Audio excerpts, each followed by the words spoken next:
Anda masih bersama kami dalam Kominfo Newsroom. Pemirsa, Menko Polhukam Mahfud MD angkat bicara terkait aplikasi Peduli Lindungi yang dituding melanggar HAM. Namun Mahfud MD menegaskan Peduli Lindungi dibentuk untuk melindungi masyarakat.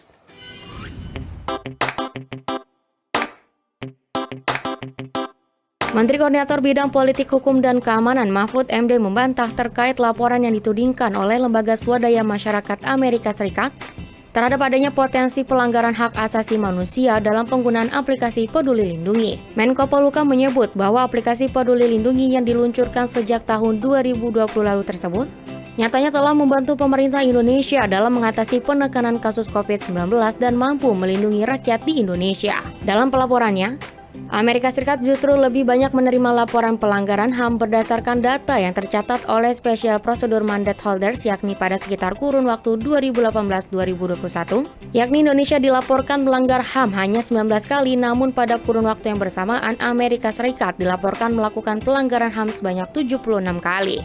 Dilaporkan oleh Special Procedures Mandate Holders, gitu ya, satu kelompok ahli di bawah Dewan Keamanan PBB, Dewan HAM PBB, itu justru dalam kurun waktu 2018 sampai 2081 Indonesia juga mendapat laporan begitu yang tidak jelas itu dilaporkan oleh 19 LSM katanya melanggar HAM. Tetapi di kurun waktu yang sama Amerika justru dilaporkan oleh 76 kasus gitu. Jadi soal itu kita saling lihat aja lah. Yang penting semuanya bekerja menurut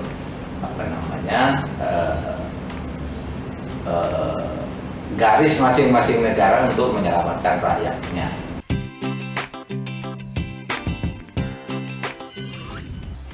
Presiden Joko Widodo mengapresiasi Pusat Pelaporan dan Analisis Transaksi Keuangan yang selama 2 dekade terakhir bekerja keras, melakukan pencegahan dan pemberantasan tindak pidana pencucian uang dan pendanaan terorisme. Presiden berharap Pusat Pelaporan dan Analisis Transaksi Keuangan terus melakukan inovasi, penyempurnaan sistem agar berbagai tindak kejahatan ekonomi bisa diantisipasi dengan baik. Pemerintah terus berupaya untuk memberantas tindakan pencucian uang serta pendanaan praktik terorisme dalam arahan yang disampaikan oleh Presiden Joko Widodo pada peringatan 20 tahun Gerakan Anti Pencucian Uang dan Pencegahan Pendanaan Terorisme hari ini menegaskan bahwa perlu adanya upaya yang konkret untuk memerangi tindakan kejahatan ekonomi yang kian masif dan meningkat. Presiden Jokowi juga mengungkapkan perlu adanya kerjasama yang dilakukan oleh semua pihak baik dari instansi pemerintah, industri keuangan dan seluruh elemen masyarakat untuk bersinergi dalam menjaga integritas dan stabilitas sistem perekonomian negara. Perlukan dukungan dari semua pihak, instansi pemerintah, industri keuangan, dan seluruh masyarakat.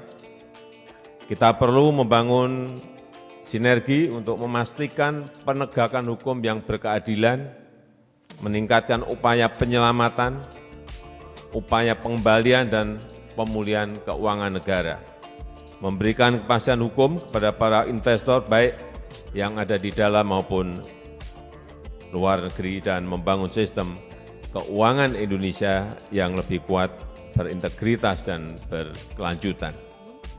Di sisi lain, Kepala Pusat Pelaporan dan Analisis Transaksi Keuangan Ivan Yustiavandana melaporkan bahwa PPATK terus bersinergi dengan Kementerian Keuangan dengan total kontribusi penerimaan negara pada kasus perpajakan tahun 2021 mencapai 7,4 triliun rupiah. Sebagai bukti komitmen PPATK dalam membantu pemerintah, PPATK terus bersinergi dengan Kementerian Keuangan dalam meningkatkan penerimaan negara yang berasal dari sektor fiskal. Dengan total kontribusi pada penerimaan negara dalam kasus perpajakan hingga akhir tahun 2021 mencapai lebih dari 7,4 triliun rupiah.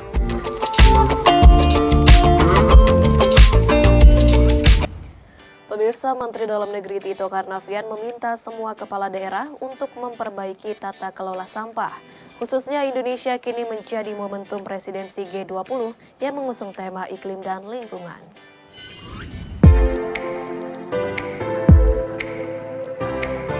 Mendagri Tito Karnavian menyampaikan, kebersihan daerah dapat menjadi cerminan pengelolaan pemerintah suatu wilayah, baik provinsi, kabupaten maupun kota yang baik. Menurutnya, jika daerahnya bersih, kotanya bersih, pemerintahannya bersih, dan manajemen yang baik, maka masyarakat akan menjadi baik.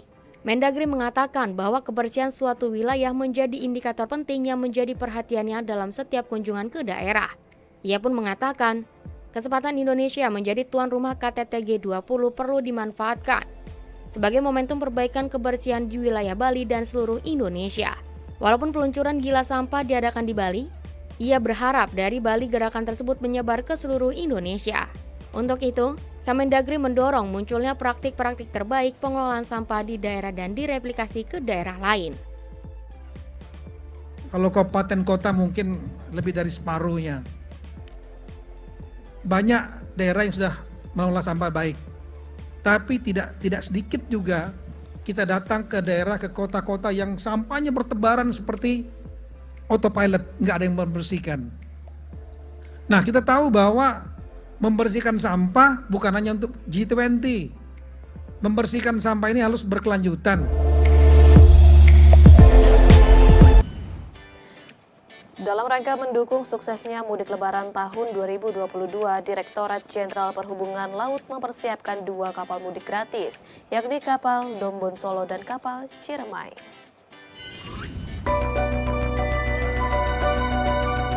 PLT Direktur Jenderal Perhubungan Laut Kapten Mugen S. Sartoto menyebutkan, untuk mendukung suksesnya mudik lebaran 2022, Dirjen Perhubungan Laut menyiapkan 2 kapal gratis bagi para pemudik.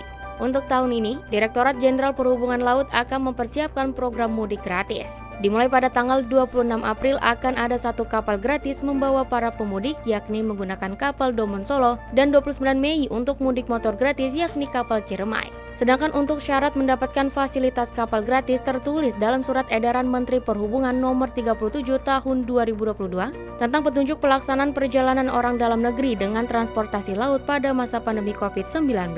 Sementara itu, diprediksi arus mudik pada moda transportasi laut terjadi pada tanggal 25 April dan arus balik pada 4 hingga 7 Mei 2022.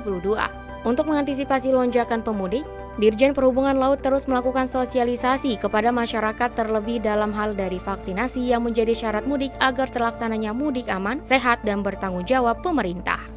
Dari arahan Bapak Menteri Perhubungan, kita sudah merencanakan nanti pada tanggal 26 itu ada 1 kapal yang dioperasikan PT Pelni, kapal Dombon Solo. Oke, baik. Dan tanggal 29 April kita juga akan menggunakan kapal Ciremai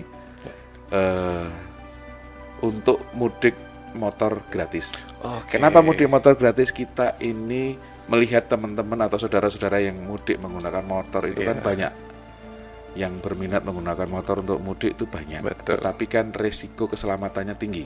Oh ya. Capek, kena angin kan, bisa ya kejadian-kejadian yang tidak diinginkan tuh lebih banyak risikonya dibanding dengan menggunakan kendaraan mobil ya.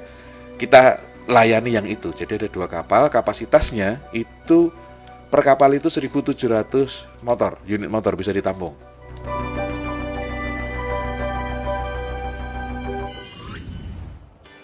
Pemirsa, informasi selanjutnya mengenai inovasi pupuk organik cair dari limbah darah sapi. Sesaat lagi kami segera kembali.